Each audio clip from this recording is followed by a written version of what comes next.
Hi friends, how you doing? Day 951, coming a little bit late today. But I just want to come in and share a little bit about what I'm reading right now. And that is a book called The 17 Indisputable Laws of Teamwork. And today I just want to share with you a little bit about the law of communication. And so, anytime, if you have a team of any sort and you want to create positive change and growth and to be able to succeed, communication is one of the most important things. And so what it says here is interaction fuels action. Interaction fuels action. That's very powerful. And so what can a team be? A team can be a sports team. It can be a marriage. It could be a company, a ministry. It could be anything, right? It's a group of people that are working together towards a common purpose or what have you. And so if you ever want to create positive change, you need to increase the communication. And in the book, he talks about how a company was able to actually turn everything around because it had very low morale and there was no trust. And so what communication does is it allows the leaders to actually build trust. Of course, the important thing is you have to be consistent with what you say and what you communicate and what you do. And so if you ever want to change the culture of your company or your organization, whether it be a nonprofit or what have you, a lot of communication needs to be had, even in a marriage or a partnership, a romantic relationship. If you find that things aren't where it needs to be, guess what? You probably need to have some more communication. I don't know, some people like, but you know what? If you're a little like, most likely you just don't have enough practice with it. And, I know for myself, growing up, I didn't have a lot of communication skills. Or my communication skills weren't that great, to be honest. Why? Because I was mainly living in here. I didn't know how to communicate my feelings, my emotions, what I was truly thinking. And over the years, I was able to actually develop that. And what I've found is that it's helped me build trust. It's helped me to be able to build relationships.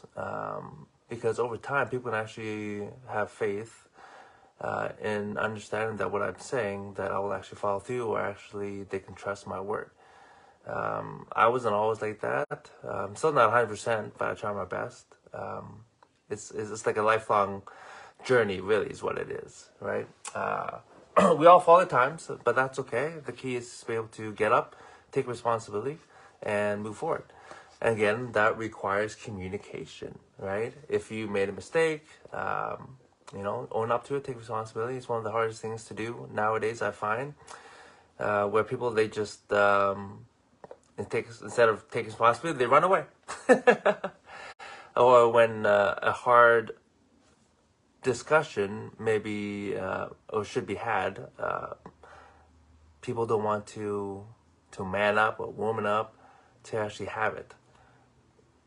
And so, a good example of that is people ghosting. Like, how hard is it to simply say, thank you for the chat or for the time, but I don't feel a connection. I wish you the best. It's such a simple, a text works too, if you only gone out for once or twice or what have you, but just letting the person know, like, it saves everyone a lot of negative energy, if you will. And so, so in any type of team or organization, it says here, effective teams have teammates who are constantly talking to one another.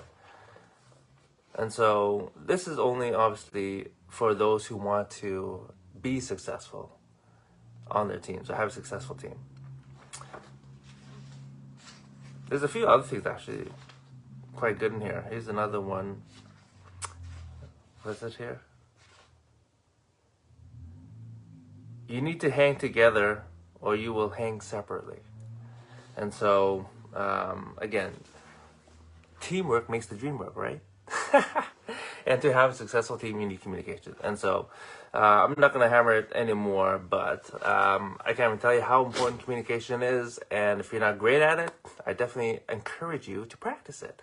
You know, one of the things that I've used as a tool to practice is there's a voicemail system that I'm able to actually use with my mentor and mentees for a long time now, actually.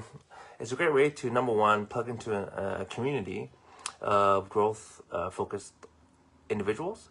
However, it also gives you an opportunity to actually practice my communication skills. Because one of the things that I am taught and I teach others is to try and put a voicemail together to about 1.5 minutes or less. And so at the beginning, my message was like 2 minutes, 3 minutes, 4 minutes even, right? And what I found was that a lot of stuff that I was saying was actually not that important to making my point. And so I was able to actually practice, shave it down. And sometimes it would take me, 3, 4, 5, 6 times. But eventually, I got better at it. And so it allowed me to actually be more intentional and focused in, okay, what am I actually trying to say here? And instead of going round and round and round in circles. And so hopefully you have a tool or resource or something that you can actually use to practice your communication. And that's all I wanted to share tonight. Hope you're all doing amazing and that you're able to up your communication game. Okay, see you tomorrow.